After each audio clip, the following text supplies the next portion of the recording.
Monja Elena se aferraba a un rosario desgastado con la esperanza menguante de que las provisiones duraran. Pensó que sería apenas una solución precaria para los 6 niños. En aquel rincón olvidado de los Andes, una cabaña que el tiempo había devorado. Pero al barrer el polvo ancestral del viejo suelo de madera, su mano tropezó con un tablón suelto. Una ráfaga de aire frío y un olor a moho y a tiempo suspendido la golpearon. Eso cambiará a Elena para siempre. Usted ya imaginó la desesperación de proteger a los inocentes en un lugar donde nadie más se atreve a mirar. Parece un guión de película, pero sucedió de verdad en un pequeño pueblo del Perú en 1987. Y lo que la monja Elena encontró no era oro o joyas, era una verdad sepultada, una herida abierta del pasado, con un impacto que resonaría mucho más allá de las montañas, en la vida de cada alma que tocaba. Por favor, antes de sumergirnos más profundo en este escalofriante relato que transformó la vida de la monja Elena, le pido humildemente que se suscriba a nuestro canal. Y no olvide dejarnos un comentario contándonos desde qué rincón del mundo nos acompaña hoy. Monja Elena había llegado a aquel paraje remoto de los Andes peruanos con la fe inquebrantable de quien abraza una misión divina, una convicción profunda que había guiado cada paso de su joven vida. El obispo le había encomendado la tarea de cuidar de 6 niños huérfanos, almas perdidas en un valle olvidado, en una cabaña que la diócesis había recibido como donación de un benefactor anónimo, o quizás como una carga que nadie más quería asumir. Elena, joven, con la energía desbordante de sus 28 años y el fervor de su vocación, había visualizado el servicio como una prueba suprema de su devoción, un lugar sagrado donde su amor, su paciencia y su compasión podrían florecer sin las distracciones mundanas, ofreciendo un refugio a los más vulnerables. Pero la cruda realidad de la cabaña superaba cualquier imagen mental que hubiera construido. La estructura de madera, roída por décadas de tiempo inclemente y el olvido humano, se erguía solitaria, un espectro en el paisaje montañoso. Las tablas del suelo gemían bajo sus pasos, un concierto de quejidos antiguos que resonaban en la quietud. El aire gélido se filtraba por cada rendija de las ventanas ciegas, sin cristales en muchos lugares, transformando el interior en una extensión del frío exterior. El silencio era denso, profundo, casi opresivo, solo interrumpido por el ulular melancólico del viento andino que parecía susurrar secretos ancestrales a través de los árboles desnudos. Era una soledad que calaba los huesos, una ausencia palpable de vida que desafiaba su optimismo más arraigado, una amenaza silenciosa a la esperanza. La primera noche, los niños se acurrucaron en mantas viejas y remendadas, sus ojos grandes y asustados, reflejando la misma incertidumbre y desamparo que latía en el corazón de Elena, aunque ella se esforzara por ocultarlo tras una sonrisa cálida y una oración susurrada en voz baja, buscando consuelo en las palabras familiares de su fe. Había una chimenea que parecía haber olvidado cómo dar calor, negándose a encenderse por completo, un pozo cuya agua helada apenas calmaba la sed de los pequeños cuerpos, y una despensa patéticamente vacía, prometiendo un desafío diario e implacable para alimentar a las almas que ahora dependían enteramente de ella.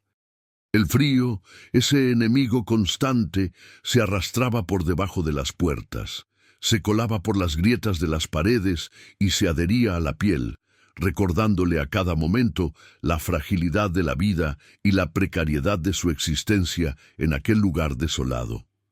La cabaña, pensó, era una metáfora de sus propias almas despojadas.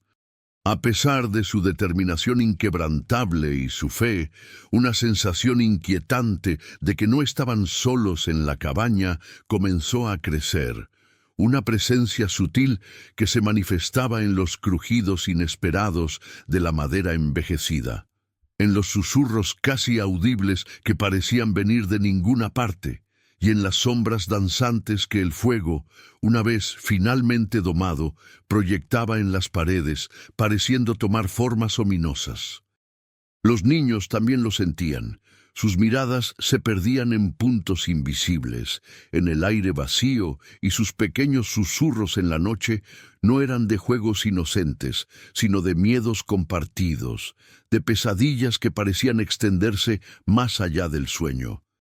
Elena intentó racionalizarlo todo con la lógica de su formación y la templanza de su espíritu, atribuyéndolo al agotamiento físico y emocional, a la imaginación exacerbada por el aislamiento extremo, o a los ecos distantes de la vida silvestre que rodeaba la cabaña, un mundo ajeno a la civilización. Se decía a sí misma, una y otra vez, que eran simplemente los sonidos inevitables de una casa vieja que se asentaba, crujidos estructurales que el tiempo había grabado en su madera.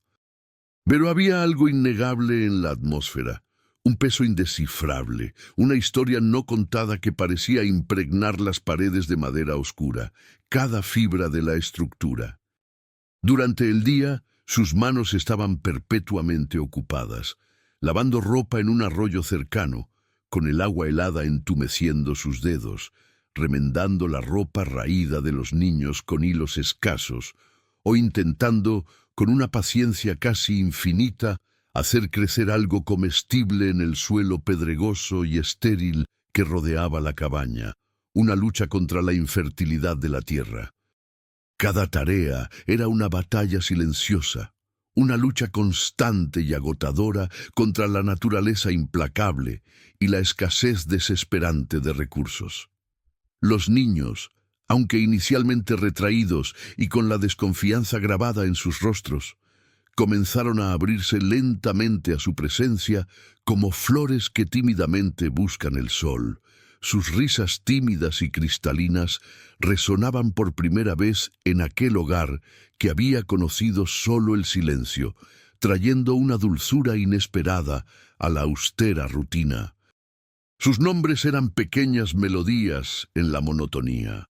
Mateo, el mayor, con una seriedad impropia de sus 10 años, siempre observando, siempre protegiendo. Sofía, la más dulce y silenciosa, siempre aferrándose a su falda, buscando consuelo en su tacto. Y los gemelos, Ana y Pedro, que traían un caos encantador y una energía inagotable a la vida de la monja.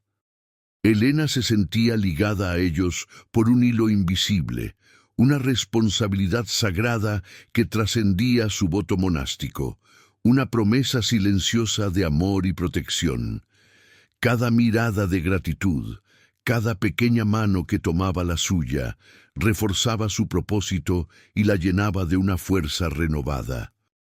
Pero incluso en esos momentos de conexión genuina y esperanza naciente, la sombra de la cabaña parecía cernirse sobre ellos, una entidad silenciosa y omnipresente que observaba desde los rincones más profundos, desde los intersticios de la madera. Los viejos muebles parecían retener memorias intangibles, y el aire, a veces, se sentía denso con presencias invisibles, un murmullo lejano que solo ella parecía percibir en la quietud inquietante de la noche, un eco de vidas pasadas. Un día, mientras intentaba mover una vieja y pesada cómoda de madera maciza, oscura por los años y el uso, con la intención de limpiar la acumulación de polvo y telarañas detrás de ella, el mueble se atascó inesperadamente, revelando no solo una capa de suciedad, sino una hendidura oscura y extraña en el tablón del suelo que nunca, en sus semanas de estancia, había notado. Lo que se ocultaba debajo no era lo que esperaba, y la visión de aquel resquicio en el tiempo la llenó de una premonición helada. La curiosidad, una chispa humana que ni la fe más profunda podía extinguir por completo, la impulsó a investigar. Se arrodilló con cautela, apartando el polvo y la tierra con la punta de sus dedos, su corazón latiendo con una fuerza inusual, una mezcla de aprensión y expectación. El borde del tablón suelto estaba estratégicamente disimulado, parte de la veta natural de la madera, casi imperceptible, a menos que uno supiera exactamente dónde buscar, una trampa visual para el ojo inexperto. Con un esfuerzo considerable, usando una vieja cuchara de metal como palanca, logró levantar la tabla, revelando un pequeño compartimento secreto, oscuro y lleno de telarañas, cuyo contenido estaba completamente oculto a la vista. Su corazón aceleró el ritmo. ¿Sería un tesoro escondido, olvidado por antiguos bandidos o viajeros? Quizás las antiguas escrituras de propiedad de la cabaña o algún objeto de valor sentimental abandonado por los anteriores habitantes con una prisa inexplicable. La luz tenue que se filtraba por la ventana, ya declinando, no era suficiente para ver con claridad lo que había en el fondo de aquel hueco misterioso. Se estiró, introduciendo la mano con un temblor casi imperceptible en la fría oscuridad, y sus dedos rozaron algo duro, envuelto en un paño áspero y gastado por el tiempo. Lo extrajo con lentitud, sintiendo el peso y la textura desconocida en su palma. Al desenvolverlo con cuidado, no encontró joyas brillantes, ni monedas de oro relucientes, ni siquiera documentos de antaño. En su lugar, reveló un pequeño cofre de madera tallada, de ébano oscuro, adornado con símbolos extraños que no reconocía, pero que le transmitían una sensación innegable de antigüedad, de misterio profundo y de una historia que aguardaba ser desenterrada. El cofre no tenía cerradura visible, pero parecía sellado de alguna manera, hermético al paso del tiempo. Lo llevó a la mesa, donde la escasa luz del día lo iluminaba mejor, revelando la intrincada artesanía y el desgaste de los años que habían grabado su marca en la madera. Los niños, ajenos a su descubrimiento trascendental, jugaban afuera con palos y piedras, sus risas inocentes un contrapunto agridulce a la seriedad del momento que ella vivía. Elena se sintió, por un instante, como una arqueóloga desenterrando un secreto milenario, una guardiana de lo que el tiempo había intentado ocultar. La madera olía a tierra húmeda y a madera vieja, a secretos guardados durante demasiado tiempo. Mientras examinaba el cofre con una meticulosidad casi obsesiva, sus ojos se detuvieron en un leve rasguño en la base, apenas visible si no se buscaba con esmero. Al seguirlo con la yema del dedo, se dio cuenta de que no era una imperfección natural, sino la marca de un mecanismo oculto.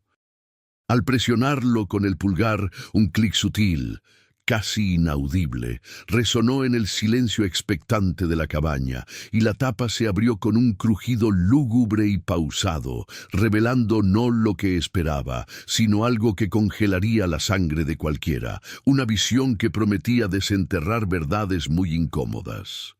Lo que yacía dentro no eran riquezas que pudieran aliviar la pobreza de los niños, ni reliquias religiosas que pudieran fortalecer su fe, ni siquiera documentos de propiedad que validaran su estancia. Eran pequeños objetos, extrañamente personales y profundamente perturbadores, envueltos en una aura de tragedia. Había una muñeca de trapo, descolorida hasta casi perder su forma original, con un ojo arrancado, cuyo rostro cosido parecía observar con una tristeza infinita, una mudez desgarradora. Junto a ella, un manojo de cabellos trenzados, de un color castaño oscuro, atados con un trozo de cinta roja que había perdido su brillo y ahora era solo un fragmento deshilachado. Y debajo de todo, cuidadosamente doblados y protegidos por una capa de lino viejo, varios cuadernos de tapas de cuero. No eran diarios cualesquiera, sus tapas estaban gastadas por el uso, y cada página, al parecer, estaba llena de una escritura infantil pero urgente, desordenada, como si cada palabra hubiera sido grabada en medio de una gran angustia o un miedo terrible. Elena sintió un escalofrío que no provenía del frío andino, sino de una fuente mucho más profunda, un escalofrío que le erizó la piel. Aquello no era un hallazgo inocente. Aquello era un eco de vidas pasadas, de voces silenciadas por el tiempo, pero que ahora parecían gritar desde las profundidades del cofre, clamando por ser escuchadas. La atmósfera de la cabaña se volvió más densa, cargada de una historia que ella estaba a punto de desenterrar, una historia que intuía no quería ser revelada, una verdad sepultada bajo el peso de los años. Los juguetes y los cabellos eran reliquias de una infancia perdida, de niños que habían habitado esta misma cabaña mucho antes que Mateo, Sofía, Ana, Pedro y los demás. Pero la sensación que transmitían no era de inocencia o juego, sino de algo mucho más sombrío, casi fúnebre, una premonición de dolor y desdicha que se aferraba al aire. La cabaña, pensó, no era solo un refugio, sino una tumba de recuerdos. Los cuadernos, desgastados por el tiempo y la humedad, revelaron ser los diarios de una niña. Elena los desdobló con reverencia y temor. Sus dedos temblaban ligeramente al tocar el papel amarillento. La tinta, en algunos lugares desvanecida, en otros, grotescamente corrida, contaba la historia de una pequeña llamada Clara, quien había vivido en esa cabaña hace décadas, a principios de los años 50. La primera entrada databa de un día de primavera, llena de la inocencia de una niña que describía las flores silvestres y los pájaros que cantaban cerca del arroyo. Pero a medida que Elena pasaba las páginas, el tono cambiaba. Las descripciones de la naturaleza daban paso a frases cortas, nerviosas, sobre la llegada de los otros. Clara no especificaba quiénes eran esos otros, pero la atmósfera de sus escritos se cargaba de una tensión creciente, de un miedo apenas contenido. Se hablaba de susurros en la noche, de sombras que se movían más allá de las ventanas, de una sensación constante de ser observados. Los dibujos que acompañaban el texto también mutaron, de paisajes inocentes a figuras estilizadas, casi demoníacas, con ojos huecos y sonrisas torcidas que parecían acechar desde los márgenes de las páginas. Elena sentía que estaba leyendo no solo un diario, sino un testamento, un grito silencioso congelado en el tiempo. Cada palabra parecía impregnada de la desesperación de Clara, una niña que había vivido un infierno en ese mismo lugar donde ahora ella intentaba construir un refugio de paz. La cabaña, de repente, no era solo un lugar de refugio, sino un mausoleo de memorias dolorosas, un receptáculo de un sufrimiento olvidado. Elena sentía el peso de esas palabras, como si el espíritu de Clara estuviera respirando sobre su hombro, implorando ser comprendido. Las últimas entradas eran aún más inquietantes. Clara escribía sobre la regla del silencio impuesta por ellos, sobre juegos extraños y crueles que debían jugar, y sobre el hambre, una constante tortura física que se sumaba al tormento psicológico. Elena imaginaba a la pequeña Clara, sentada en algún rincón de la cabaña, con una pluma temblorosa, registrando el horror que vivía, esperando que algún día alguien encontrara sus palabras. De repente, una página, más desgastada que las demás, apareció ante sus ojos. En ella, con una caligrafía más torpe y desesperada, Clara había dibujado un mapa tosco de la cabaña y en un rincón, con una flecha apuntando a un punto específico, la palabra sótano, escrita en mayúsculas, casi gritando. Pero no había sótano en la cabaña que Elena conociera. La revelación le heló la sangre, pues si había un sótano oculto, ¿qué más secretos guardaría la vieja madera? La ausencia de un sótano visible era un enigma perturbador. Elena había explorado cada rincón de la cabaña, revisando el suelo, las paredes, buscando cualquier indicio de una entrada oculta. Nunca había encontrado nada. Pero el mapa de Clara era explícito, señalando un área bajo lo que ahora era la cocina. ¿Podría ser que la cabaña había sido modificada con el tiempo, sellando una entrada que alguna vez existió? O quizás, y esta idea le causó un escalofrío aún mayor, la entrada era tan secreta que nadie la había descubierto en décadas. La monja se levantó, los diarios aún en sus manos, y se dirigió a la cocina. Se agachó, palpando el suelo de madera, buscando uniones, desniveles, cualquier anomalía. El suelo era viejo y desigual en muchos puntos, pero nada que pareciera una trampilla o una puerta. Siguió el mapa mental de Clara, que parecía indicar un punto exacto debajo de una pila de leña que mantenía junto a la pared. Apartó los troncos pesados uno por uno, levantando una nube de polvo y astillas. Y allí, debajo de la pila, encontró lo que buscaba. No era una puerta, sino una losa de piedra pesada, casi imperceptiblemente diferente de las otras piedras que formaban la base de la chimenea adyacente. Estaba cubierta de tierra y detritos, camuflada a la perfección. Con un nudo en el estómago, Elena se dio cuenta de que ese sótano no era un simple almacén. Era un lugar oculto, intencionalmente sellado, un lugar que Clara había sentido la necesidad de dibujar en su diario con tanta urgencia. La existencia de un sótano secreto, además de los horrores descritos en los diarios, pintaba un cuadro mucho más oscuro de lo que había imaginado. ¿Qué clase de secretos tan terribles podrían haber obligado a alguien a sellar un espacio con tanto esmero? Con la adrenalina corriendo por sus venas y una mezcla de miedo y una necesidad imperiosa de verdad, Elena buscó una palanca entre sus herramientas rudimentarias. Al fin encontró una barra de hierro oxidada y con todas sus fuerzas comenzó a mover la losa.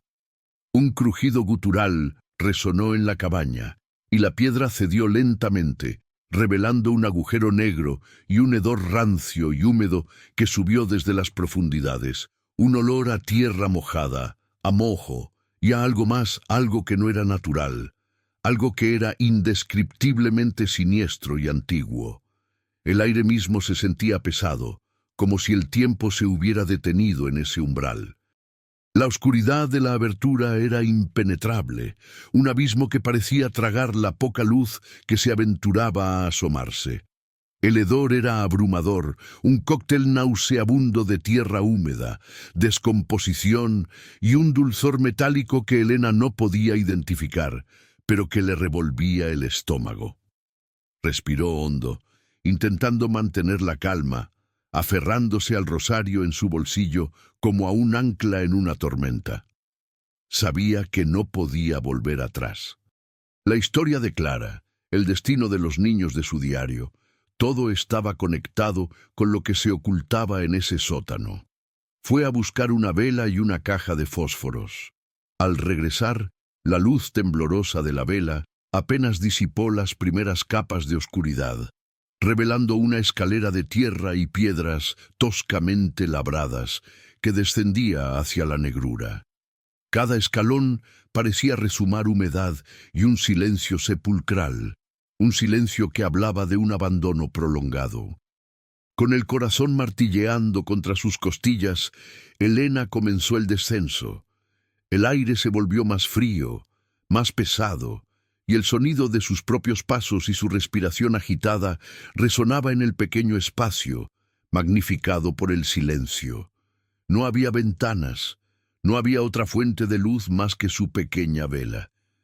Al llegar al último escalón, sus pies tocaron el suelo de tierra húmeda. La habitación era pequeña, claustrofóbica, con paredes de roca y tierra que exudaban una sensación de encierro. La luz de la vela danzó, revelando objetos borrosos en los rincones. Era un lugar primitivo, olvidado, donde el tiempo parecía haberse estancado. Sus ojos se acostumbraron a la penumbra, y la monja se dio cuenta de que el sótano no estaba vacío. Había muebles rudimentarios, un banco de madera, una mesa pequeña y lo que parecían ser catres hechos de paja. Pero lo que realmente llamó su atención fue una serie de marcas en las paredes de tierra, marcas que parecían ser arañazos, profundos y numerosos, como si alguien hubiera intentado escapar, o hubiera contado los días, o quizás los momentos de su tormento. Pero no eran simples arañazos. A medida que la luz de la vela se acercaba, Elena distinguió algo más perturbador entre las marcas. Pequeños dibujos, crudamente realizados, que representaban figuras humanas estilizadas como las del diario de Clara, y en el centro de la pared, una gran figura, imponente y oscura, con cuernos y ojos rojos, que parecía dominar a las demás. Aquella imagen no era una coincidencia, sino una revelación espantosa de lo que había ocurrido en la oscuridad de ese sótano. Y entonces sus ojos se posaron en un rincón oscuro, donde algo brillaba débilmente en la tierra suelta. El corazón de Elena dio un vuelco.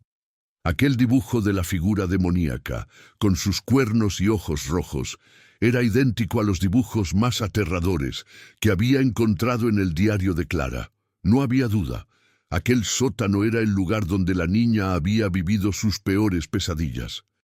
La monja se sintió invadida por una ola de náuseas, una mezcla de horror y compasión por los niños que habían sido confinados en ese lugar.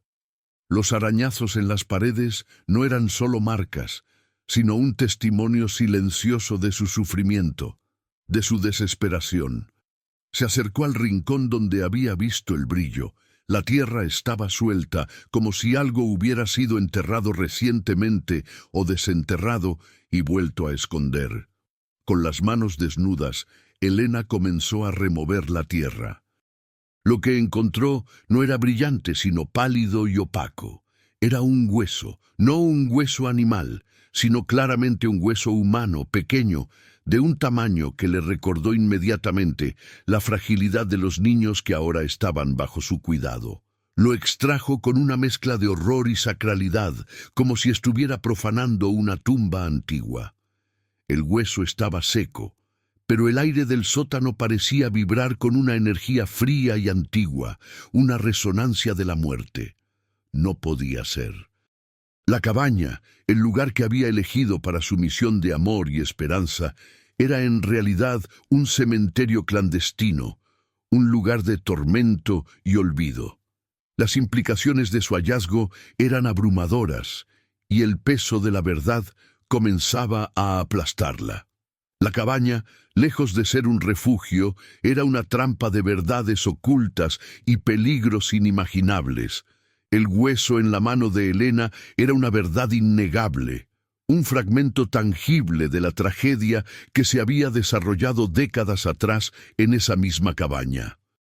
No había espacio para la duda. Aquel no era un hueso animal, era un hueso humano, un pequeño cúbito o radio, que por su tamaño solo podía haber pertenecido a un niño. La monja sintió que el aire se le escapaba de los pulmones.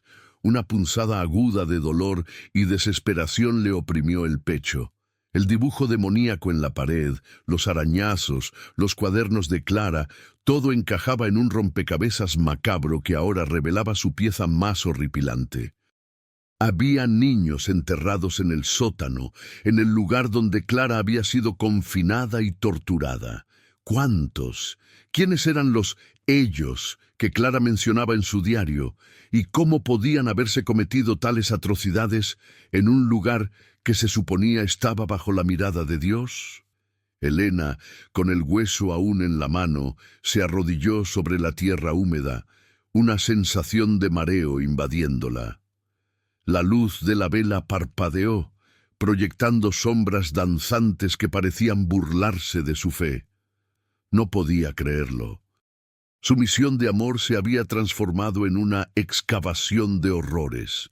Su mente corrió a los niños de arriba, a Mateo, Sofía, Ana y Pedro, a las otras dos almas inocentes que dormían en sus camas rudimentarias. ¿Estaban seguros? ¿Estaba ella segura? La cabaña, que antes le había parecido un santuario, ahora se sentía como una prisión, un lugar embrujado por las almas de los que habían sufrido y muerto allí. El frío del sótano ya no era solo físico, sino que se había transformado en un frío moral, una helada en el alma. La culpa la invadió. ¿Cómo pudo haber ignorado las señales, los susurros del viento, los crujidos de la madera? ¿Cómo pudo haber sido tan ciega a la oscuridad que se escondía bajo sus pies? La cabaña no solo albergaba a los vivos, sino también a los muertos, a los olvidados, a los que clamaban por justicia desde sus tumbas secretas. De repente, un sonido llegó desde el piso de arriba, un crujido distinto, no de la madera vieja, sino como si alguien hubiera tropezado o arrastrado algo pesado. El corazón de Elena se detuvo. ¿Habían bajado los niños? ¿O era algo más, alguien más, que también se había percatado del secreto del sótano y que ahora la estaba observando desde arriba? La vela en su mano tembló, casi extinguiéndose en el aire denso y pesado. El miedo, helado y paralizante, se apoderó de Elena.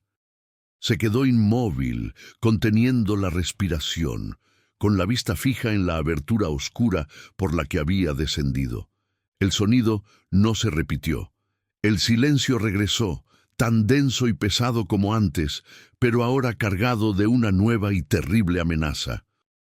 ¿Había sido su imaginación, su mente jugándole una mala pasada bajo la presión del descubrimiento? O quizás, y esta idea era mucho más aterradora, quienquiera que estuviera arriba se había dado cuenta de que ella estaba escuchando y ahora se movía con cautela. La monja apretó el hueso en su mano, sintiendo su superficie irregular y seca. Sabía que no podía quedarse allí abajo para siempre. Tenía que volver arriba, pero la idea de subir por la escalera de tierra y enfrentar lo que pudiera estar esperando la llenó de una pavorosa ansiedad. Lentamente, con cada músculo tenso, comenzó a subir, sus ojos fijos en la pequeña abertura de luz que representaba la salida. Cada paso en la escalera de tierra parecía un siglo, cada crujido un disparo en el silencio. Al llegar a la parte superior, asomó la cabeza con extrema precaución. El salón principal de la cabaña estaba en penumbra, solo iluminado por la débil luz de la luna que se colaba por las ventanas sin cortinas. Los niños dormían en la habitación contigua. Sus respiraciones suaves y rítmicas eran el único sonido perceptible. Nadie estaba allí. La cómoda estaba en su lugar, la losa del sótano apenas levantada, revelando el abismo oscuro. Se apresuró a cerrar la losa, empujándola con todas sus fuerzas hasta que encajó de nuevo, ocultando la entrada al horror subterráneo. Había sido una falsa alarma, un eco de su propia ansiedad, pero el susto había sido real y le había recordado la vulnerabilidad de su situación y la necesidad de proteger a los niños de todo aquello que había desenterrado. Pero mientras empujaba la losa para sellar el secreto, sus ojos se posaron en la vieja cómoda. Una fina capa de polvo se había adherido a su superficie, y sobre ese polvo había una huella. No era la huella de la mano de un niño, ni la suya. Era una huella de bota, grande y pesada, que no estaba allí antes. Alguien o algo sí había estado en el salón. El descubrimiento de la huella de bota la golpeó como un mazazo. No había sido su imaginación.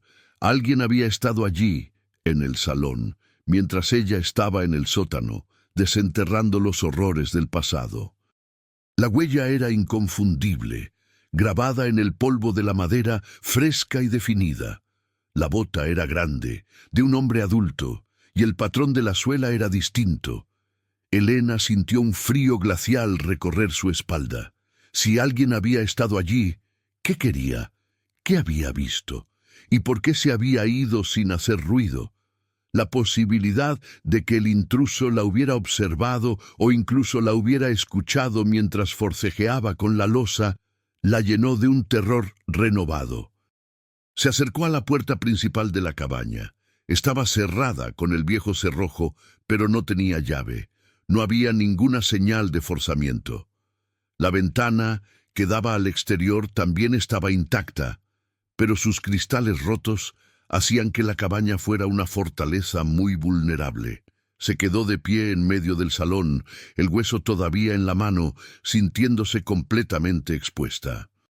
Había descubierto un secreto, y ahora parecía que el secreto tenía un guardián, un protector que no deseaba que la verdad saliera a la luz. La cabaña, lejos de ser un refugio seguro para los huérfanos, era un nido de serpientes, y ella, sin saberlo, había removido el nido. La presencia de la huella significaba que el peligro no era solo un eco del pasado, sino una amenaza muy real y presente, acechando en las sombras, observando cada uno de sus movimientos. La soledad de la montaña se volvió hostil.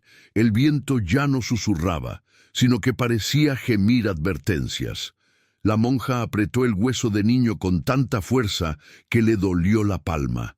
Tenía que haber una explicación, una razón para todo esto.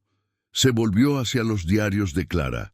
Tal vez en sus páginas se encontraría no solo el horror, sino también una pista, un nombre, una dirección, algo que la guiara a entender quiénes eran ellos y por qué protegían los secretos de la cabaña con tal ferocidad. Y al hojear de nuevo las últimas entradas, un detalle que había pasado desapercibido en su lectura anterior saltó a la vista, un pequeño símbolo dibujado al final de una página, casi invisible, que prometía una conexión escalofriante con el presente. El símbolo era un pequeño triángulo invertido con un círculo en el centro, crudamente dibujado, pero inconfundible. Elena frunció el ceño. Había visto ese mismo símbolo en algún lugar, recientemente. Recorrió con la mirada el salón, buscando. Y entonces lo vio, grabado en la viga principal del techo, casi oculto por la suciedad y la oscuridad, estaba el mismo triángulo invertido. No era una coincidencia, el símbolo era una marca, un distintivo, quizás de los ellos que Clara había mencionado. ¿Pero qué significaba? Y más importante aún, ¿por qué estaba grabado en el techo de la cabaña? ¿Y por qué había aparecido también en el diario de Clara décadas antes? La cabaña no era simplemente un lugar donde se habían cometido atrocidades, sino que era parte de algo más grande, algo organizado, quizás una secta o un culto que operaba en la sombra. La huella devota, el sonido escuchado desde el sótano, todo adquirió un nuevo y aterrador significado. Había una conexión directa entre el pasado y el presente, y esa conexión estaba marcada por aquel símbolo enigmático. Elena se dio cuenta de que no estaba lidiando solo con un crimen olvidado, sino con una red de secretos que perduraba en el tiempo, y que ahora, por haber descubierto el cofre y el sótano, ella y los niños se habían convertido en parte de esa terrible historia. La vulnerabilidad de su posición era abrumadora. La cabaña era una trampa, y la verdad que había desenterrado era mucho más peligrosa de lo que jamás hubiera imaginado. La presencia de aquel símbolo, idéntico en el diario de Clara y en la viga principal de la cabaña, era la prueba irrefutable de que la oscuridad que envolvía aquel lugar no era un evento aislado del pasado, sino una red de maldad que se extendía a través de las décadas. Elena sentía que su fe, antes tan sólida, ahora se tambaleaba bajo el peso de una verdad tan abrumadora y perversa. ¿Cómo podía Dios permitir tales horrores? ¿Y por qué se mantenían ocultos durante tanto tiempo? La huella devota, el sonido en el piso superior, la sensación de ser observada, todo apuntaba a que los herederos de aquellos ellos, que atormentaron a Clara seguían activos, quizás incluso acechando en los alrededores de la cabaña, vigilando su secreto. El terror se instaló en el corazón de la monja, pero no era un terror paralizante, era un miedo que se mezclaba con una furia santa, una determinación férrea de proteger a los niños que ahora dormían inocentemente en sus camas.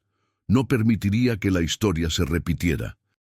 Con la adrenalina corriendo por sus venas, Elena comenzó a revisar nuevamente los diarios de Clara, esta vez con una lupa imaginaria, buscando cualquier detalle, cualquier nombre, cualquier pista que pudiera desentrañar el misterio del símbolo y de sus portadores. La niña había escrito de forma muy críptica, usando apodos o descripciones veladas para sus captores, lo que dificultaba la identificación. Mencionaba a el hombre de la capa oscura y a la mujer de los ojos fríos, figuras que se repetían en sus pesadillas escritas. Pero en una de las últimas páginas, casi al final, donde la escritura era más ilegible por las lágrimas o la prisa, encontró una serie de nombres, escritos como si Clara intentara recordar cada uno de ellos antes de que fuera demasiado tarde. No eran nombres comunes, sino nombres locales, algunos que Elena reconocía vagamente de sus conversaciones con los pocos habitantes del pueblo cercano. Y luego, entre esos nombres, un detalle que heló su sangre. Clara había tachado uno de ellos con tal rabia que casi perforó el papel, y al lado, con una letra más grande y temblorosa, había añadido una palabra: asesino. Pero no era solo el tachón lo que la perturbó. El nombre tachado era uno que ella misma había escuchado recientemente, pronunciado con reverencia por los ancianos del pueblo. El nombre tachado era Don Agustín. Elena recordó al viejo Agustín, un hombre respetado en el pueblo, conocido por su piedad y sus generosas donaciones a la iglesia local. Había sido él, de hecho, quien había facilitado la donación de esta misma cabaña a la diócesis. La incongruencia era aterradora. ¿Podría ser el venerable don Agustín uno de los ellos que Clara había temido? O peor aún, el hombre de la capa oscura, el asesino que la niña había mencionado.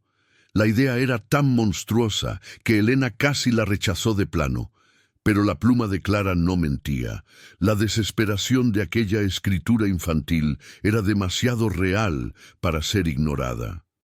Si don Agustín era el asesino, entonces la monja y los niños estaban en un peligro mucho mayor de lo que imaginaba, rodeados por la misma gente que veneraba al perpetrador. La cabaña, lejos de ser un refugio aislado, era el epicentro de un mal que había prosperado en silencio, protegido por una fachada de respetabilidad.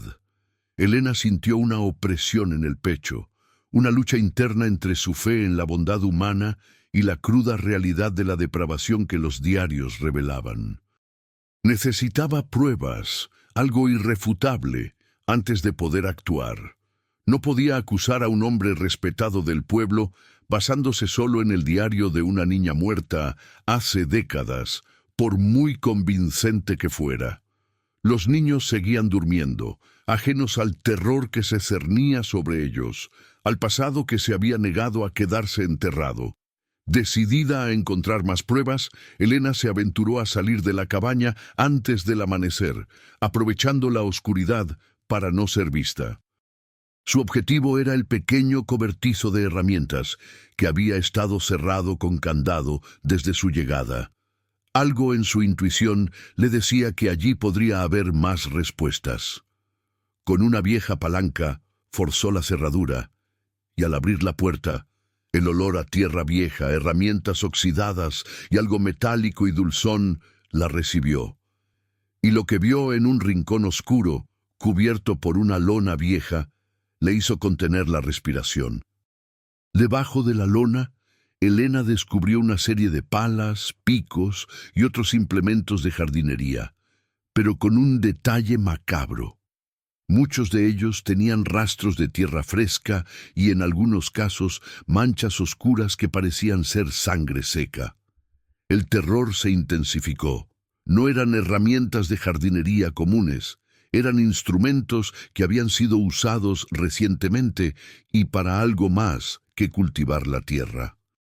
Junto a ellas, un juego de uniformes viejos, gastados pero limpios, que no parecían de campesino.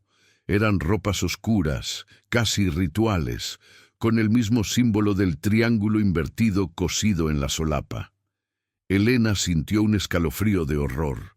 Los ellos de Clara, los perpetradores de aquellas atrocidades, no solo seguían vivos, sino que parecían continuar con sus ritos macabros.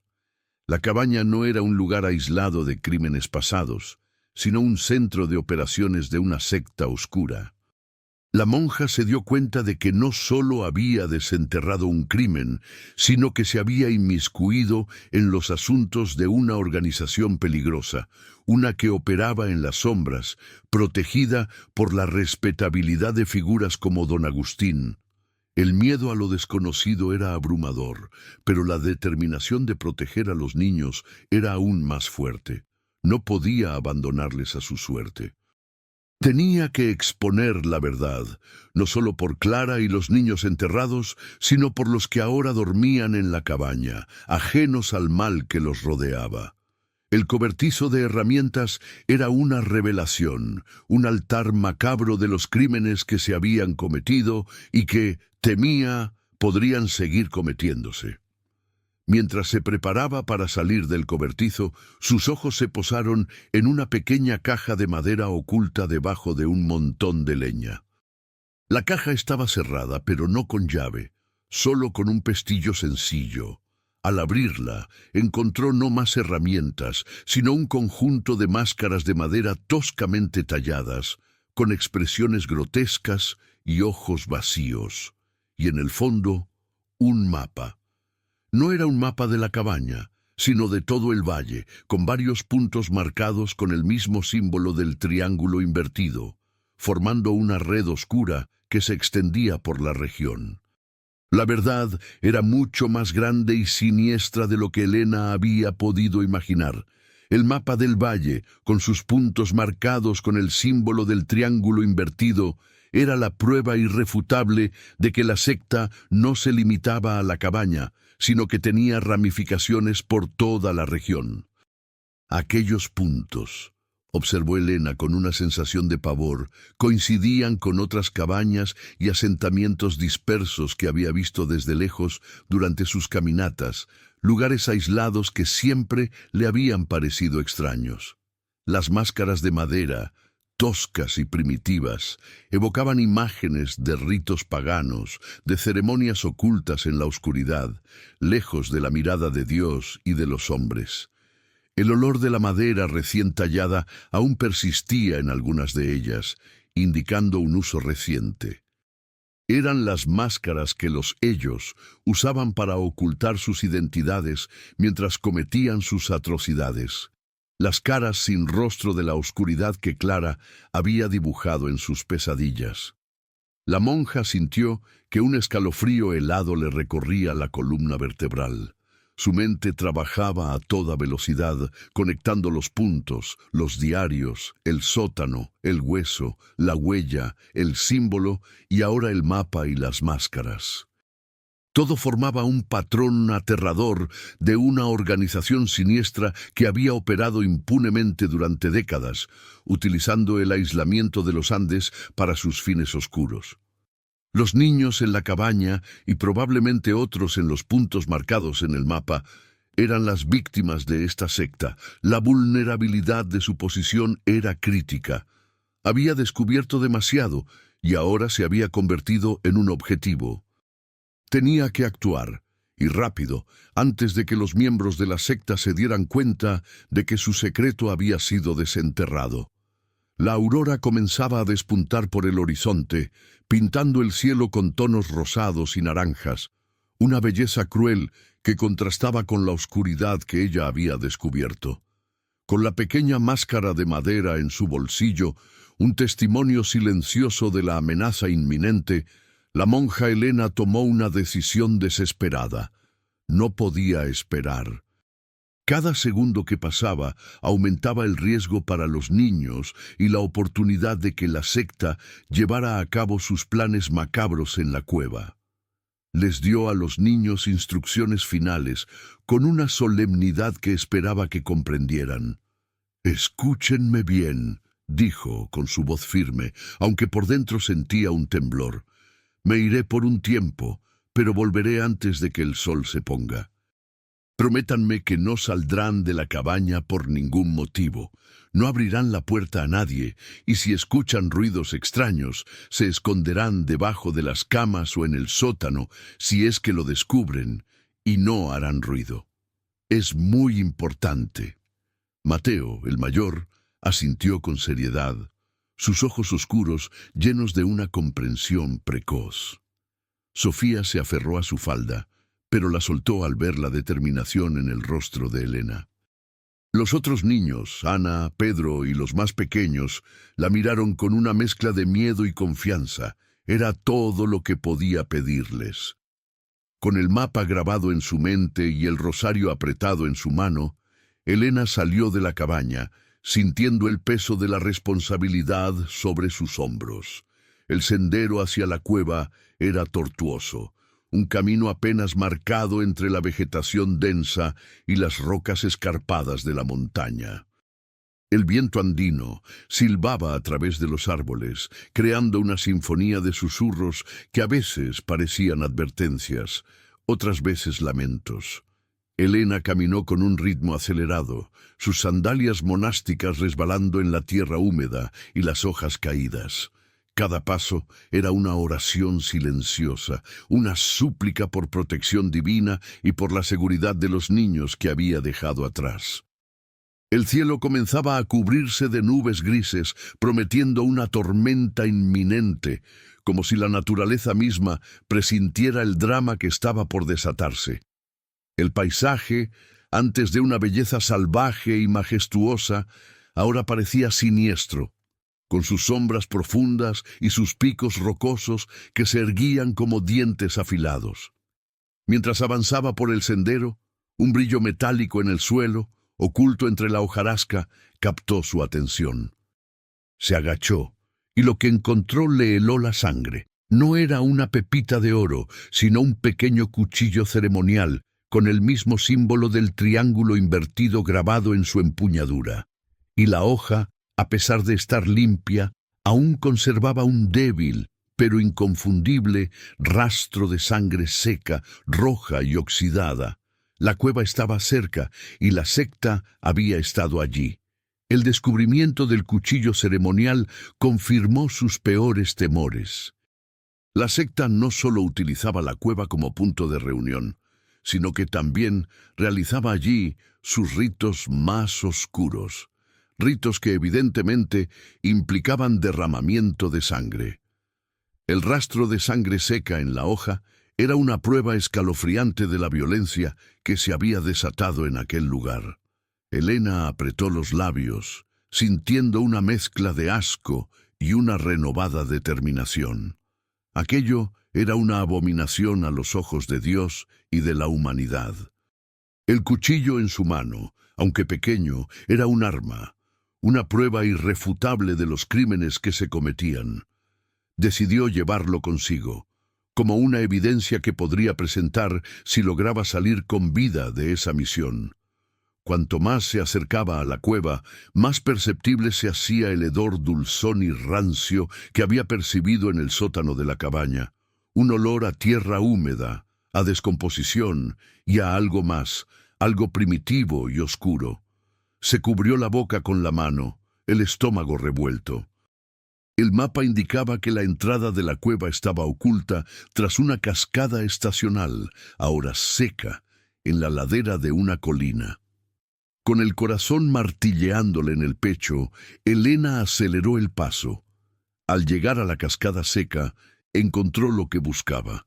Detrás de una cortina de musgo y enredaderas había una abertura oscura en la roca, apenas visible.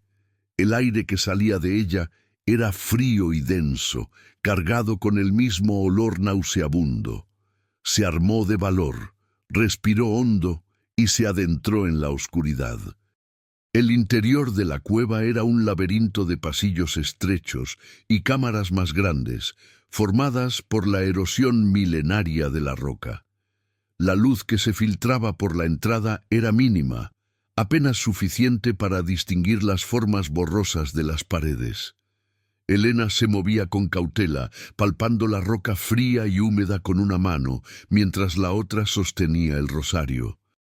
A medida que se adentraba, un débil resplandor anaranjado comenzó a dibujarse en la oscuridad, acompañado por un murmullo de voces bajas, un canto monótono y lúgubre que le erizó la piel. No era una oración, no era una melodía, sino un cántico primitivo y amenazante, lleno de una extraña disonancia que helaba el alma. La secta estaba allí, inmersa en su ritual, y lo que vio al asomarse a la cámara principal la dejó completamente paralizada de horror. Elena se arrastró por el último pasillo, su corazón latiéndole como un tambor de guerra. El cántico se hacía más fuerte, más envolvente, una letanía oscura que parecía invocar a fuerzas ancestrales. Al asomarse por el borde de la roca, sus ojos se abrieron con horror ante la escena que se desplegaba ante ella. La cámara principal de la cueva era grande, con un techo alto y estalactitas que colgaban como garras amenazantes. En el centro, una hoguera ardía, proyectando sombras danzantes sobre las paredes y sobre las figuras encapuchadas que se movían a su alrededor.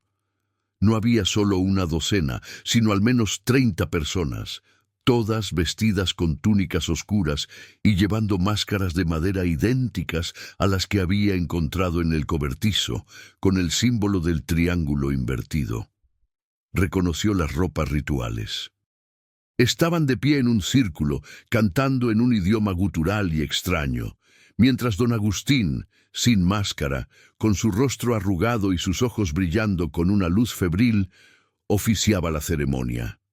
Sostenía el cuchillo ceremonial que ella había encontrado, ahora limpio y reluciente, y a sus pies, atados y amordazados, yacían 2 niños pequeños, aterrorizados, sus ojos grandes y llenos de lágrimas, reflejando la luz de la hoguera. Iban a ser sacrificados. La monja sintió un grito ahogado en su garganta, una desesperación total. Era aún peor de lo que había imaginado. El horror de Clara y los niños del pasado se estaba repitiendo en ese mismo momento ante sus propios ojos. La maldad tenía un rostro, y ese rostro era el de un anciano respetado, un líder de la comunidad. No podía permitirlo.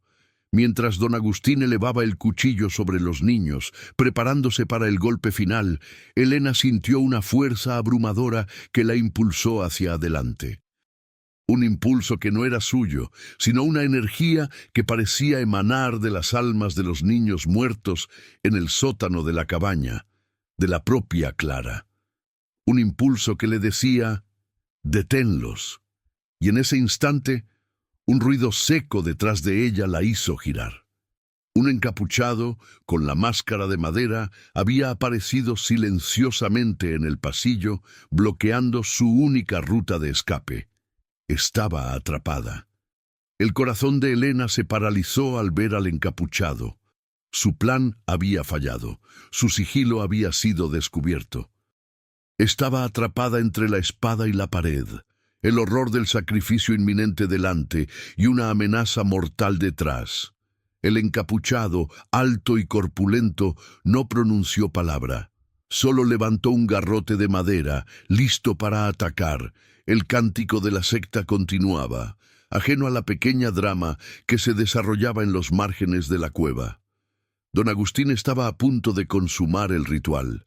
No había tiempo para el miedo, no había tiempo para la reflexión. Solo había un instinto, el de proteger, el de luchar. Elena, impulsada por una fuerza que trascendía su propia voluntad, se arrojó hacia el encapuchado. No era una guerrera, no era una persona violenta, Pero la imagen de los niños indefensos en el altar le dio una ferocidad inaudita. Esquivó el primer golpe del garrote que zumbó peligrosamente cerca de su cabeza. Con el cuchillo ceremonial que había recogido del sendero, el mismo cuchillo que la secta usaba para sus ritos y que había guardado con una extraña premonición, lo utilizó para golpear la pierna del encapuchado, un golpe certero que lo hizo tambalear y soltar un gruñido ahogado. La sorpresa fue evidente en el intruso. No esperaba resistencia de una monja. Helena aprovechó el momento de confusión, no para huir, sino para correr hacia el centro de la cámara, hacia los niños atados. Su grito, un sonido agudo y lleno de furia santa, resonó por toda la cueva, deteniendo el cántico y atrayendo la atención de todos los encapuchados. El grito de la monja Helena, un sonido primario que brotó de lo más profundo de su ser, interrumpió la macabra ceremonia de la secta. El cántico gutural cesó abruptamente, y todas las figuras encapuchadas, junto con don Agustín, se giraron hacia ella. El fuego de la hoguera iluminó sus máscaras grotescas, sus ojos vacíos, que ahora la miraban con una furia silenciosa y amenazante. Don Agustín, con el cuchillo ceremonial en alto, su rostro descompuesto por una rabia incontrolable, soltó un rugido. «¡Bruja! Interrumpes la ofrenda. Pagarás por tu insolencia». Los niños atados en el altar, Mateo y Sofía, la miraron con ojos llenos de una mezcla de terror y una pequeña chispa de esperanza. Helena sabía que no tenía escapatoria. Estaba rodeada, y su vida, al igual que la de los niños, pendía de un hilo. Pero la desesperación le dio una claridad inusual. No podía luchar contra 30 hombres. Tenía que ser más inteligente. Tenía que usar la verdad como su arma. Levantó el hueso del niño que había encontrado en el sótano de la cabaña, un pequeño fragmento de la tragedia, y lo sostuvo en alto, como un estandarte. «Ustedes no son siervos de Dios», gritó, su voz resonando en la cueva. «Son asesinos, asesinos de niños inocentes. He desenterrado sus secretos, sé lo que hicieron aquí, lo que hicieron en la cabaña y lo que pretenden hacer con estos pequeños». La acusación golpeó a la secta con la fuerza de un trueno. Algunos de los encapuchados vacilaron. Un murmullo de confusión se extendió por la cámara. No esperaban una confrontación tan directa, tan descarada. Don Agustín, sin embargo, solo se puso más furioso. «Ella miente, es una enviada del diablo para corromper nuestra fe ancestral». Mientras don Agustín intentaba manipular a sus seguidores, Helena lanzó el hueso directamente hacia la hoguera. Al chocar contra las brasas, el hueso se carbonizó instantáneamente, soltando una pequeña ráfaga de humo denso y un olor peculiar, un olor a carne quemada que no era de animal. Y al mismo tiempo, el fuego de la hoguera se avivó con una fuerza sobrenatural, proyectando sobre las paredes no solo las sombras de la secta, sino también las siluetas de pequeños cuerpos, danzando entre las llamas, como si las almas de los niños muertos se hubieran manifestado para testificar. La cueva entera pareció congelarse. El efecto del hueso en la hoguera fue inmediato y aterrador. El olor a carne humana quemada llenó la cueva, inconfundible y nauseabundo. Las sombras danzantes de los niños en las paredes, etéreas y aterradoras, rompieron la ilusión de control que don Agustín intentaba mantener. Un escalofrío recorrió a los encapuchados, algunos retrocedieron. El pánico comenzaba a invadir sus filas. No era solo la monja quien los acusaba ahora, sino las propias víctimas, manifestándose desde el más allá. Don Agustín, aunque visiblemente perturbado, intentó recuperar el control, agitando el cuchillo. «Son trucos de brujería, no crean a esta mujer, son espíritus malignos que ella invoca». Pero sus palabras ya no tenían la misma fuerza. Elena aprovechó la confusión. «Pregúntenle a don Agustín sobre Clara», gritó, señalándolo con el dedo. «Pregúntenle qué le hizo a Clara y a los otros niños en esa cabaña. Pregúntenle sobre el sótano. Pregúntenle sobre el mapa que tiene oculto. Él los traicionó a todos, usando la superstición para su propia maldad». La mención de Clara y del sótano golpeó a algunos miembros de la secta con especial fuerza. Algunos recordaban las viejas historias, los rumores que circulaban en el valle hace décadas sobre niños desaparecidos en la cabaña. El miedo se mezcló con la duda. Las fisuras en la lealtad de la secta se hicieron evidentes. Don Agustín, viendo que perdía el control, hizo un gesto con la cabeza a dos de sus secuaces más cercanos. «¡Mátenla! ¡Mátenla y sacrifiquen a los niños! Es la única forma de apaciguar a los antiguos». Pero antes de que los secuaces pudieran avanzar, un ruido de pasos apresurados y gritos se escuchó desde la entrada de la cueva. La luz de la hoguera parpadeó y una figura, grande y musculosa, apareció corriendo en el pasillo. No era un encapuchado, era el padre de Mateo, un hombre robusto y temido del pueblo que Elena había conocido brevemente. Detrás de él venían otros aldeanos, armados con antorchas y herramientas de labranza, sus rostros llenos de furia y determinación. Alguien había alertado al pueblo, y la ayuda había llegado en el momento más crítico.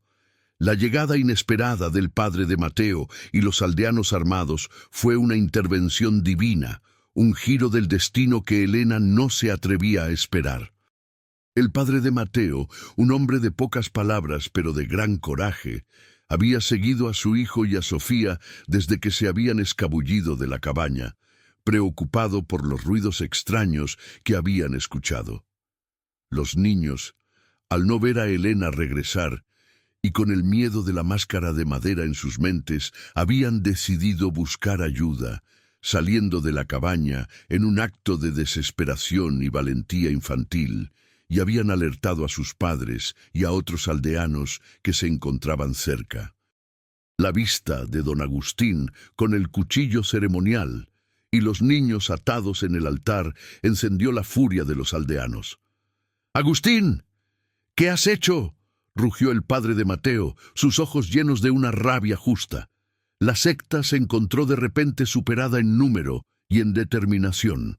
El caos se apoderó de la cueva. Los encapuchados, antes tan seguros de su poder, ahora se dispersaban, intentando huir por los pasillos laterales. Don Agustín, al ver su imperio de maldad desmoronarse, intentó escapar también, lanzando el cuchillo ceremonial hacia Elena en un último intento de herirla. Pero la monja se agachó justo a tiempo. El cuchillo se clavó en la pared de roca, vibrando. Los aldeanos, ahora envalentonados por la presencia de la monja y la verdad que se revelaba, se abalanzaron sobre los miembros de la secta que intentaban huir. En medio del caos, mientras los aldeanos perseguían a los encapuchados, el padre de Mateo, un hombre valiente, se abalanzó sobre don Agustín, que intentaba escabullirse por una grieta en la roca. Lo agarró con una fuerza brutal y antes de que el anciano pudiera reaccionar, lo arrastró de vuelta al centro de la cámara, directamente bajo la luz de la hoguera. «Dinos la verdad, Agustín», gritó. «Confiesa lo que hiciste con Clara y los otros niños. Confiesa el mal que has esparcido por este valle». Y en ese momento, el anciano, con los ojos inyectados en sangre, lanzó una carcajada fría y escalofriante, una risa que helaría el alma de cualquiera. La risa de don Agustín resonó en la cueva, un sonido desquiciado y lleno de una maldad pura. No era la risa de un hombre derrotado, sino la de uno que aún creía en su impunidad, en el poder de sus secretos. «Creéis que lo sabéis todo», gritó, su voz apenas audible por el caos. «Pero solo habéis arañado la superficie. Nuestros ritos son antiguos, más antiguos que vuestro Dios y los niños. Los niños son solo el comienzo. Los sacrificios aseguran la prosperidad del valle. Lo hemos hecho durante generaciones y lo haremos de nuevo. Su confesión, pronunciada con una arrogancia que helaba la sangre, confirmó las peores sospechas de Helena. La secta era mucho más antigua y arraigada de lo que había imaginado, una tradición de horror transmitida de generación en generación. La monja se acercó a los niños, atados, desatándolos rápidamente, abrazándolos con fuerza, intentando protegerlos del horror de las palabras de Agustín. Los aldeanos, al escuchar la confesión, quedaron en shock. Sus rostros reflejaban una mezcla de asco, ira y una profunda consternación. El velo de respetabilidad de don Agustín se había desgarrado, revelando el monstruo que se escondía debajo. La confesión de don Agustín resonó en la cueva, un eco macabro de siglos de barbarie camuflada bajo la capa de una tradición ancestral y la supuesta prosperidad. Los aldeanos, aturdidos, procesaban la espantosa verdad que había estado ocultándose a plena vista, protegida por el respeto y el miedo. Algunos de ellos, con rostros lívidos, recordaban historias de ancianos, relatos susurrados sobre desapariciones inexplicables y malas cosechas que solo podían ser apaciguadas con ofrendas especiales. Ahora, esas leyendas adquirían un significado horripilante. Helena, con los niños a salvo entre sus brazos, observaba la escena con una mezcla de tristeza y alivio. Había desmantelado una operación maligna, pero el costo había sido alto, y las heridas emocionales, profundas. Los otros miembros de la secta que no habían logrado escapar fueron rápidamente sometidos por los aldeanos, sus máscaras arrancadas para revelar rostros familiares. Algunos de ellos eran vecinos, incluso familiares lejanos de los propios aldeanos. La traición era doble, no solo a la fe, sino a la comunidad misma.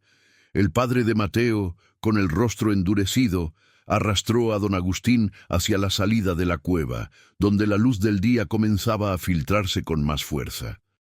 La oscuridad de la cueva, que había albergado sus ritos, ahora era expuesta por la verdad. Helena, después de asegurarse de que los niños estuvieran a salvo con sus padres y los otros aldeanos, se acercó a la hoguera. El hueso carbonizado yacía entre las cenizas, un sombrío recordatorio de las vidas perdidas. Su misión no había terminado. Tenía que volver a la cabaña, al sótano, para dar un entierro digno a Clara y a los otros niños. Era una deuda moral, una promesa a las almas olvidadas. Pero mientras se preparaba para salir de la cueva, sus ojos se posaron en un hueco oscuro en el suelo, cerca de donde había estado la hoguera. Parecía un nicho natural, pero al acercarse, vio que no era natural en absoluto. Había sido tallado en la roca, y dentro, oculto a la vista, había un pergamino antiguo, enrollado y atado con un hilo de cuero. Aquello no era un objeto de la secta, era algo mucho más antiguo, un mensaje del pasado más profundo, un eco de una historia aún no contada. Con manos temblorosas, Helena desenrolló el pergamino. El papel, o lo que parecía ser cuero tratado, era extremadamente viejo y frágil, cubierto con una escritura que no era ni español ni el quechua que se hablaba en el valle. Eran símbolos, glifos, acompañados de dibujos esquemáticos que representaban figuras astrales, constelaciones y lo que parecían ser diagramas de alineación planetaria. No era un texto religioso, sino algo más esotérico, un manual de ritos astronómicos o astrológicos, o quizás la base ideológica de la secta. En el centro del pergamino se destacaba una figura recurrente, un ojo solitario, estilizado, con un punto central y varios anillos concéntricos a su alrededor. No era el triángulo invertido de la secta, sino algo más primordial, algo que evocaba una deidad antigua, un ojo que todo lo ve. Era una revelación perturbadora. La secta de don Agustín no había inventado sus ritos, sino que los había heredado de una tradición mucho más antigua, una que se remontaba a civilizaciones preincaicas, quizás a los misteriosos constructores de los geoglifos en las llanuras costeras. La cabaña, la cueva, los sacrificios, todo era parte de un patrón cósmico más grande, una creencia aberrante de que la sangre de los inocentes mantenía el equilibrio entre el cielo y la tierra y aseguraba la fertilidad de las cosechas. La monja sintió un escalofrío. No solo había desmantelado una secta, sino que había tropezado con un legado de maldad milenario, un horror que se había adaptado a los tiempos, pero cuyas raíces eran profundas como las montañas. Mientras examinaba el pergamino, un leve ruido en la parte más oscura de la cueva la hizo levantar la vista. Pensó que eran los aldeanos volviendo, pero la cámara principal estaba vacía, solo iluminada por las brasas moribundas de la hoguera. El ruido se repitió, un suave rasguño, seguido de un arrastre sutil, como si algo pesado se moviera lentamente en la oscuridad más profunda. No era un animal, era un sonido deliberado, una presencia oculta que la había estado observando desde que había entrado. Y ahora parecía estar saliendo de su escondite, dirigiéndose hacia ella. El temor se apoderó de Elena, un miedo primario y atávico. Se dio cuenta de que no estaba sola en la cueva. Había algo más, algo que no había sido parte de la secta, algo que había residido en las profundidades de la cueva, observando, esperando. La monja se puso de pie, el pergamino enrollado en su mano, su corazón latiéndole desbocadamente. La oscuridad en el fondo de la cueva parecía más densa, más opresiva, como una entidad viva. El arrastre se hizo más audible, más cercano, como el roce de tela áspera contra la roca. Elena se quedó paralizada, sus ojos fijos en la negrura, esperando ver qué emergía de las sombras. Y entonces una figura comenzó a materializarse. No era un hombre, era una criatura alta y delgada, con una túnica de tela burda que ocultaba su forma y una capucha que ensombrecía su rostro, pero a través de la cual brillaban dos ojos de un color ámbar intenso, llenos de una sabiduría antigua y una fría indiferencia. La criatura no se movía como un humano. Sus movimientos eran fluidos, antinaturales, casi deslizándose por el suelo de la cueva. En su mano sostenía un bastón largo y nudoso, hecho de una madera oscura y desconocida, adornado con los mismos glifos que aparecían en el pergamino. Era el guardián de los antiguos ritos, el verdadero poder detrás de la secta, la entidad que don Agustín y sus seguidores habían estado sirviendo sin realmente comprender su verdadera naturaleza. La monja sintió que el aire se volvía irrespirable, una opresión en su pecho que no le permitía gritar. La criatura se detuvo a pocos metros de Elena. Sus ojos de ámbar la escrutaron con una intensidad que traspasaba su alma, y luego, con una voz que no era humana, sino un susurro profundo y resonante que parecía vibrar en las mismas rocas de la cueva, pronunció unas palabras en el mismo idioma de los glifos del pergamino. Y aunque Elena no entendía el idioma, el significado de aquellas palabras se grabó en su mente con una claridad aterradora. Has interrumpido lo que ha sido. Has despertado lo que duerme. Ahora la elección es tuya. La sangre volverá, o la oscuridad consumirá todo. La criatura, una entidad primordial de la cueva, había hablado. Sus palabras, incomprensibles en el idioma, resonaron en la mente de Elena como una amenaza directa, una profecía sombría. La elección, le había dicho, era suya. La sangre volverá, o la oscuridad lo consumiría todo. ¿Qué significaba? ¿Era una advertencia, una maldición, o una elección real entre dos males inevitables? El ojo que todo lo ve del pergamino parecía observar desde la antigüedad, confirmando la verdad de la entidad. Elena sintió que el sudor frío le corría por la frente. No era un enemigo que pudiera vencer con la fuerza física o la lógica humana. Era una fuerza de la naturaleza, una parte de la propia montaña, un guardián de un antiguo equilibrio. El ser no esperó una respuesta. Su mirada de ámbar se posó en el pergamino que Elena sostenía, y luego, con un gesto lento y deliberado de su bastón, apuntó hacia la entrada de la cueva, hacia la luz del día que se filtraba, como si la estuviera instando a irse. Era una tregua, una advertencia, una liberación. Elena, comprendiendo que cualquier resistencia sería inútil y que el mensaje había sido entregado, retrocedió lentamente, sin apartar la vista de la criatura. Su corazón latía con la fuerza de un motor, su mente procesando la magnitud de lo que había presenciado. Había desenterrado no solo un crimen, sino un misterio milenario, una verdad que trascendía la comprensión humana. Salió de la cueva, respirando el aire frío y puro de la montaña, dejando atrás la oscuridad, la criatura y las promesas sombrías que había susurrado. La monja Elena emergió de la cueva, sus ojos aún fijos en el terror de la figura ancestral y las palabras crípticas que le habían sido susurradas. La luz del sol andino, antes un consuelo, ahora se sentía extraña, casi intrusiva, después de las profundidades oscuras que había habitado. El aire fresco le llenó los pulmones, pero no disipó la opresión en su pecho.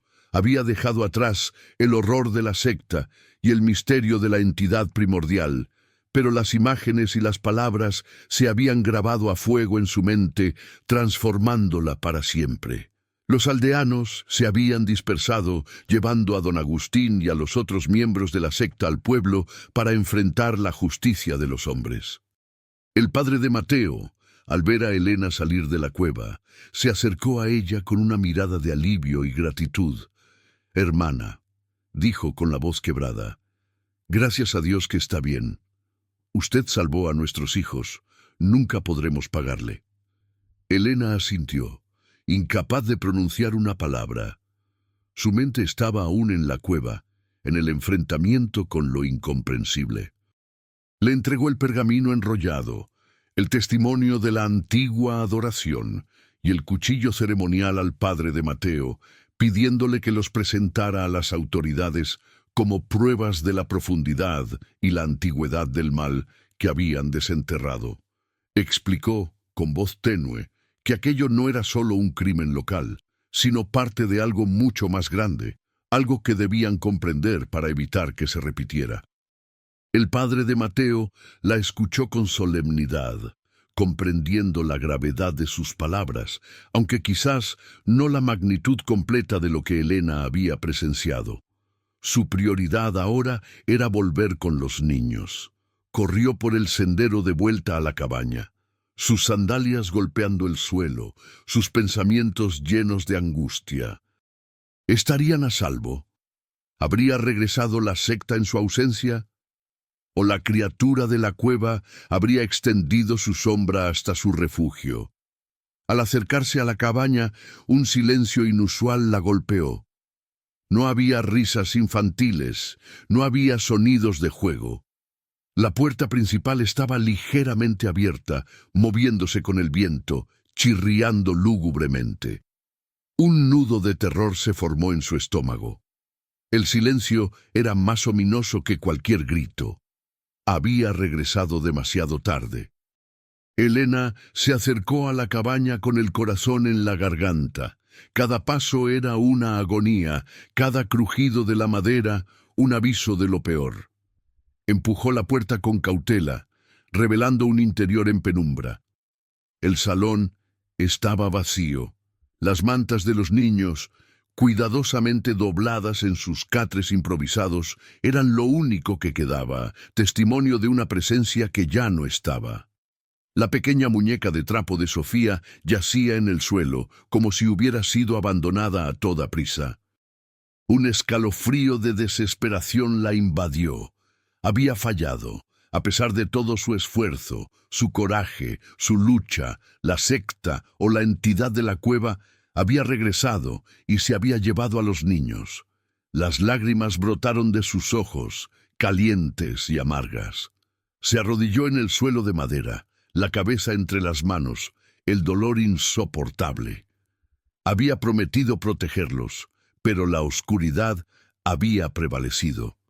El silencio de la cabaña era un grito mudo de su fracaso.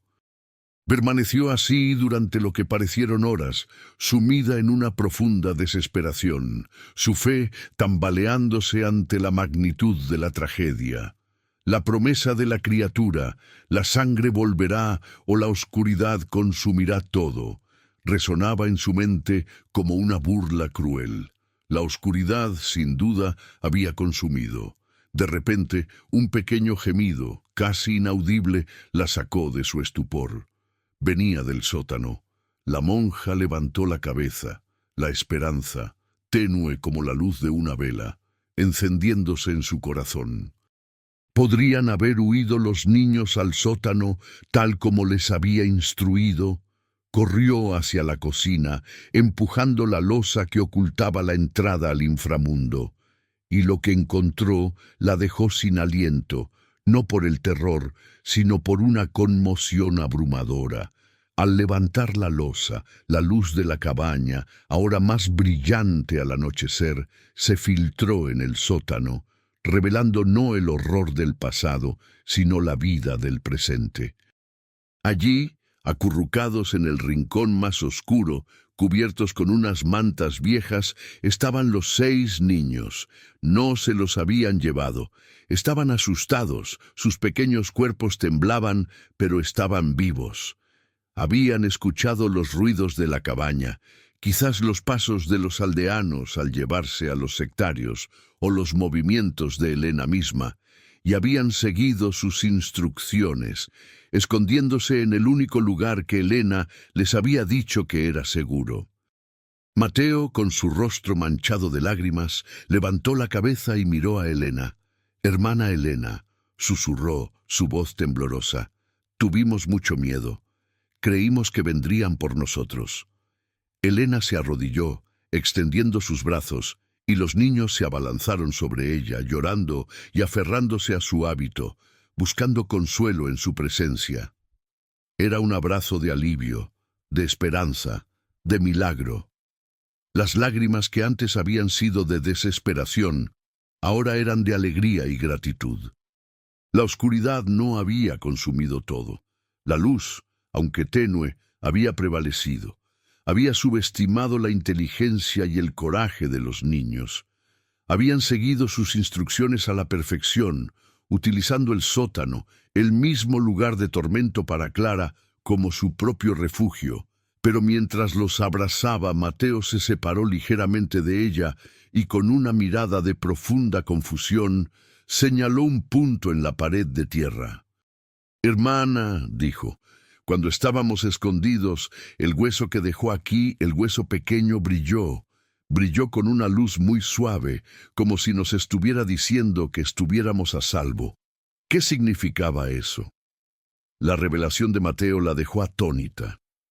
El hueso, el fragmento de la tragedia de Clara, no solo había sido un testimonio de horror, sino también un faro de protección, una última bendición de las almas perdidas que ahora descansaban. El brillo del hueso en la oscuridad del sótano, tal como lo describió Mateo, fue una revelación que trascendió la razón. Helena no pudo ofrecer una explicación lógica. No era magia, no era un truco. Era algo más profundo, una conexión espiritual con las almas de los niños que habían sufrido y muerto en ese mismo lugar. Las almas de Clara y de los otros pequeños, pensó, habían intervenido desde el más allá, guiando y protegiendo a los niños vivos. Habían cumplido su promesa, incluso después de la muerte, de ayudar a los que vinieran después de ellos. El sótano, que había sido un lugar de tormento y muerte, ahora se había convertido en un santuario de protección, Bendecido por la intervención de los inocentes, la monja sintió una paz profunda, una confirmación de su fe que ninguna secta o entidad ancestral podía quebrantar. La maldad era poderosa, sí, pero la bondad, el amor y la protección de los inocentes eran aún más fuertes, capaces de trascender el tiempo y la muerte. Se quedó un momento más abrazando a los niños, sintiendo sus pequeños cuerpos temblar de frío y de alivio. La cabaña, que había sido un lugar de horrores y secretos, ahora era un testimonio de resiliencia, de coraje y de la eterna lucha entre la luz y la oscuridad. La noche caía sobre los Andes, pero la cabaña, por primera vez en mucho tiempo, se sentía segura, imbuida de una nueva esperanza. La mañana siguiente, la cabaña de los Andes se despertó con una nueva luz, no solo la del sol, sino la de una esperanza renovada. Elena había pasado la noche en vela, velando a los niños que dormían profundamente después de la noche de terror y alivio. Había limpiado el sótano, cavando con sus propias manos para desenterrar los restos de Clara y los otros niños. Con cada palada de tierra, sentía que no solo liberaba los huesos, sino también las almas. Los enterró en un pequeño claro detrás de la cabaña, bajo un árbol centenario, creando un pequeño cementerio improvisado, adornado con flores silvestres y una cruz de madera. Era su promesa cumplida, un acto de amor y redención.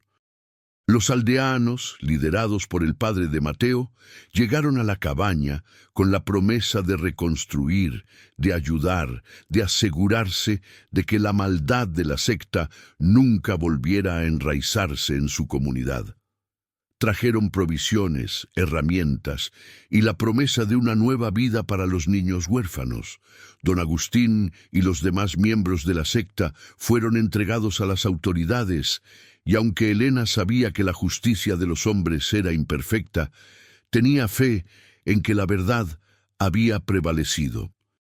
La cabaña fue restaurada, las ventanas reparadas, la chimenea encendida con un fuego cálido y constante. El sótano fue sellado permanentemente, pero esta vez no para ocultar un horror, sino para preservar el santuario de los niños que habían encontrado refugio allí. La monja Elena, aunque exhausta, sintió una paz que no había conocido en mucho tiempo. Había cumplido su misión, pero algo dentro de ella había cambiado para siempre.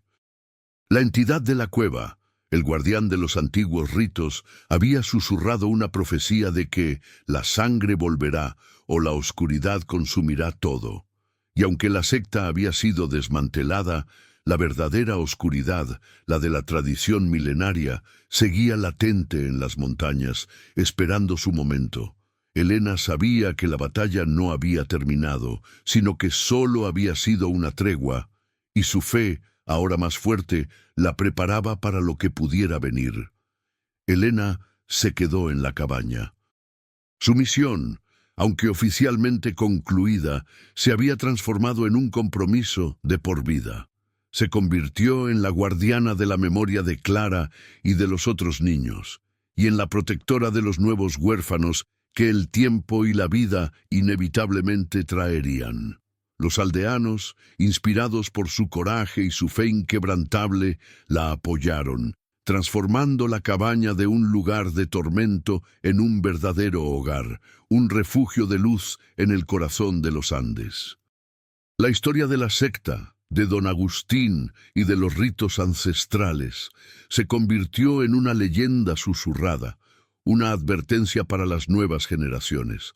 Pero la historia de la monja Elena, la que desenterró la verdad y se enfrentó a la oscuridad, se convirtió en un faro de esperanza, un testimonio del poder del amor y la compasión. Los niños crecieron en la cabaña, sanando sus heridas y llevando consigo la memoria de Clara, una memoria que no era de horror, sino de protección. El hueso de Clara, enterrado bajo el árbol, se convirtió en un símbolo de la resiliencia y la intervención de lo sagrado. El pergamino antiguo, con sus glifos y su ojo que todo lo ve, fue estudiado por expertos, revelando las profundidades de las creencias ancestrales y la lucha eterna entre la luz y la oscuridad en el alma humana. La monja Helena nunca volvió a la cueva, pero a veces, en las noches de luna llena, creía escuchar el murmullo del viento, el susurro de las montañas y la voz profunda y resonante de la entidad primordial, recordándole su elección, su promesa. Una noche, mientras rezaba en la cabaña, una de las nuevas niñas que había acogido, una pequeña llamada Lucía, se acercó a ella con una pequeña muñeca de trapo en la mano. «Hermana Helena», dijo con su voz dulce, «encontré esto en el cobertizo de herramientas. Parece una de esas máscaras pequeñas, ¿verdad?» La muñeca era una réplica exacta de las máscaras de la secta, con el triángulo invertido. El cobertizo había sido limpiado y sellado. La máscara había aparecido de la nada, un recordatorio inquietante de que la oscuridad, a pesar de todo, nunca desaparece del todo. La monja Helena miró la muñeca de trapo en la mano de Lucía y luego a los inocentes ojos de la niña. La réplica de la máscara, un juguete que parecía haber cobrado vida de la nada en un lugar que había sido purificado, era una señal inequívoca. La oscuridad no había sido erradicada, simplemente se había retirado a las sombras, esperando, observando y dejando pequeños recordatorios de su presencia. No era una amenaza inmediata, pero era una promesa de que la lucha era eterna, que la vigilancia nunca podría cesar. Los hijos de los ellos de la secta, o los que seguían creyendo en los ritos ancestrales, continuaban existiendo generación tras generación, como una enfermedad endémica del valle. Helena, con una sonrisa triste, tomó la muñeca de la mano de Lucía. «Es un viejo juguete, querida. Lo guardaré para que no te asuste». Guardó la muñeca en un cajón, sintiendo el peso de la responsabilidad, la carga de un legado que se negaba a morir. Su vida se había convertido en un faro, un punto de resistencia contra una oscuridad que era tan antigua como las montañas, una batalla constante por la luz en un mundo lleno de sombras. Los niños estaban a salvo por ahora, pero la vigilia, lo sabía, sería eterna. La monja Helena vivió el resto de sus días en aquella cabaña de los Andes, convertida en un símbolo de resistencia y esperanza. Su historia, la de la monja que desenterró un horror milenario y se enfrentó a una oscuridad ancestral, se convirtió en una leyenda susurrada, una advertencia y una inspiración. Aunque la secta fue desmantelada y sus líderes juzgados, la sombra de los ritos antiguos nunca abandonó por completo el valle. Helena comprendió que el mal no es solo un acto, sino una fuerza, una ideología que se transmite a través de las generaciones, adaptándose y esperando su momento. Aprendió que la fe no es la ausencia de dudas, sino la fuerza para perseverar a pesar de ellas. Su amor por los niños, su compromiso con la verdad y su coraje inquebrantable transformaron la cabaña en un bastión de luz, un recordatorio de que, incluso en los lugares más oscuros y olvidados, la esperanza puede florecer. ¿Usted cree que esto realmente sucedió, que hay verdades tan oscuras ocultas en los rincones más remotos de nuestro mundo? ¿Ya vivió algo parecido con esto? ¿Una confrontación con una verdad que desafió todo lo que creía? Si este relato le tocó, si le hizo sentir el frío de la montaña y el calor de la esperanza, es porque este video necesitaba llegar hasta usted. Que la luz de la verdad siempre ilumine su camino, incluso en las sombras más profundas.